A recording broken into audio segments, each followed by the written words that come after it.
Allez, salut les amis, j'espère que vous allez bien. Aujourd'hui, je vais vous montrer un mat pour foudroyer l'adversaire en 5 coups seulement à partir du Gambit de Staunton. Ce Gambit, vous allez voir, c'est une arme redoutable contre la défense hollandaise. Et donc pour le jouer, on va commencer avec D4. Et l'adversaire, dans une hollandaise, il va répondre avec F5. Et ça, côté noir, c'est vraiment une défense ambitieuse pour essayer de contester le centre. Mais ce coup F5, c'est pas un coup parfait, parce que c'est un coup qui va affaiblir directement les cases autour du roi.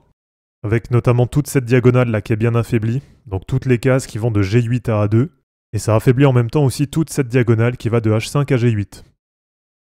Donc là côté blanc, pour essayer d'en profiter, on va jouer maintenant E4.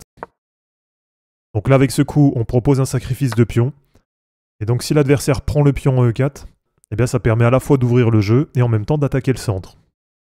Donc là côté noir, il nous a pris en E4, et bien sûr il pense obtenir un avantage matériel. Mais alors attention, puisqu'en prenant ce pion sur E4, eh bien ça affaiblit encore la position des noirs. Et donc là directement, on va jouer Dame H5 échec. Donc on perd pas de temps côté blanc, on passe directement sur une offensive. Et l'avantage ici, c'est que ça force un coup côté noir, puisque le seul coup possible, c'est pion G6. Donc là, à ce stade côté noir, il se dit « Ok, c'est bon, ça va, je contrôle la position ». Et là, pour notre prochain coup, ça va sûrement vous surprendre, mais on va pas jouer ce qui est recommandé par l'ordinateur. Donc puisque lui nous recommande de reculer la dame sur H4, et en fait nous on va être plus malin que ça, et on va mettre le fou en F2, et vous allez voir fou F2 c'est une menace qui est imparable, puisque là si les noirs sont pas préparés, et bien naturellement, logiquement, ils vont prendre la dame avec le pion, en pensant vraiment gagner du matériel, en se disant une nouvelle fois mais sur quel guignol je suis tombé en face, et sauf que là la partie elle est terminée, puisqu'on va faire fou prend H5 échec et mat. Alors vous allez me dire, mais comment c'est possible qu'un tel mat ça fonctionne? Eh bien regardez, on va revenir un peu en arrière. Et donc pour que ça fonctionne, comme vous l'avez vu déjà il faut qu'on ouvre sur D4, et il faut qu'on ait une défense hollandaise côté noir. Donc bien sûr pour que ça marche, il va falloir qu'il y ait quand même des erreurs côté noir.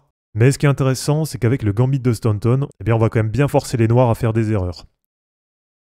Le coup F5, donc ce coup de la défense hollandaise, c'est un coup qui est ambitieux, mais on l'a vu c'est un coup qui affaiblit quand même pas mal les diagonales du roi.